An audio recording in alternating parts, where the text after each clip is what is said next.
Hello everybody, I am Nate, here with your Notorious News update today. Join me for the next few minutes for a roundup of the weird but wonderful news from recently.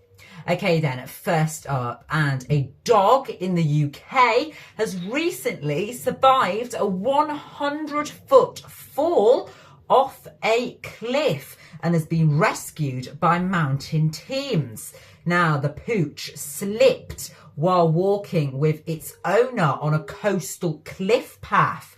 The dog plunged down the steep cliff face, landing on a ledge which was part way down. Now, despite this large drop, the dog was very luckily alive and mostly uninjured, and rescuers have described the canine as remarkably unscathed. Now, the dog was returned to its owner, who was very relieved to see that their pet was still alive.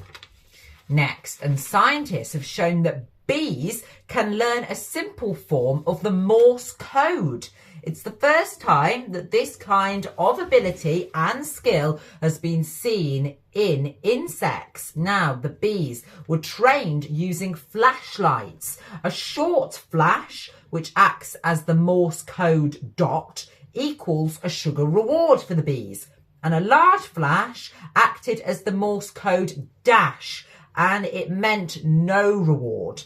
Now, the bees, they were able to identify between the different flashes and most of the time got the right flash and therefore got a reward. Now, this is incredible really, as bumblebees have brains just the size of a poppy seed, which is tiny, yet they've shown this new skill that they can do. Now, bees are definitely reframing themselves as clever creatures despite having tiny brains. Moving on, and let's have some more animal news, because why not, as a baby sea otter has been rescued in California after being separated from its mother. Now, the 2-week-old otter pup was rescued after people heard human-like cries from the water that turned out to be coming from the animal. Now, using a Bluetooth speaker on a boat, they played the recorded sounds of the baby otter to the mother, who would be nearby, and the mother responded and they were both reunited. Now, sea otters are threatened across California, and so every pup is vital for the survival of the species.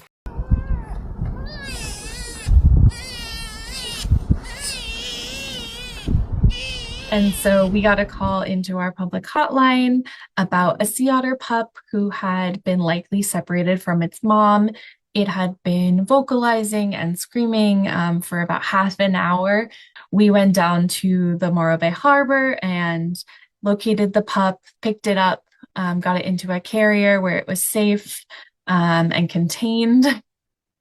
Made sure it wasn't overheating. They can overheat when they're taken out of the water really quickly. And then we got a 1-minute long recording of the animal vocalizing. So we can take that recording and play it on a Bluetooth speaker.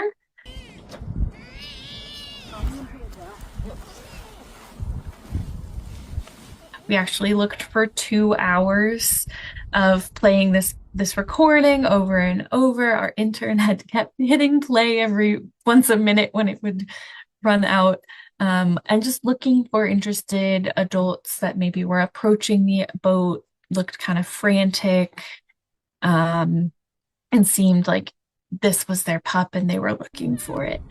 So after about 2 hours, we did find an individual who was repeatedly approaching the boat. You can see in the video, she comes and gets it, and she gives it a good sniff and some grooming before she starts swimming off with it away from the boat. I definitely cried a bit. Our volunteer supervisor, who's like our most experienced volunteer of the day, was like patting me on the back as I just cried. We did it. We found it. It's just a really special moment to be able to reunite this threatened species with its mother. because every individual in this population is so important to keeping it going and bringing.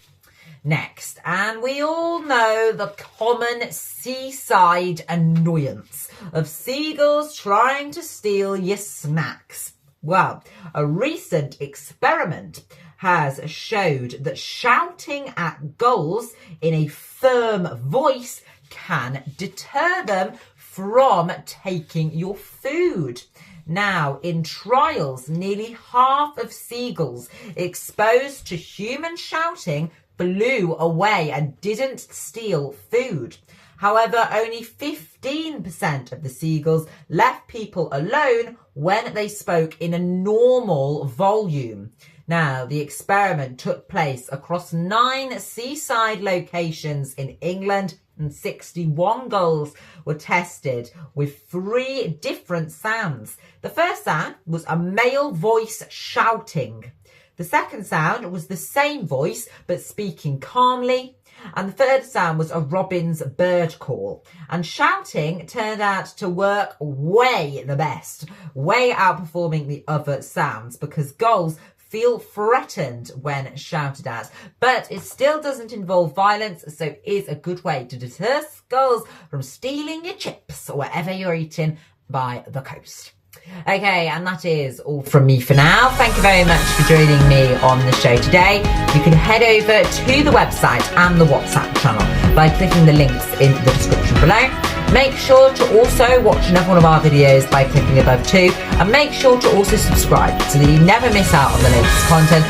Subscribers mean a lot, and I want to try and get as many as possible so that we can keep creating amazing content. So make sure to subscribe by clicking the icon above, and I will see you next time for more of the weird but wonderful stories. See you then.